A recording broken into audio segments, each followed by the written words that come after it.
Hallo liebe Freunde, ich habe einen Star Wars Film gemacht. Das ist der Film.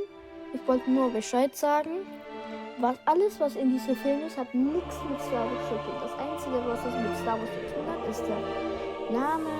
Aber wenn jetzt jemand kommt und sagt, das ist kein Star Wars, dann sagt euch bitte nicht. Ich danke euch für eure Verständnis.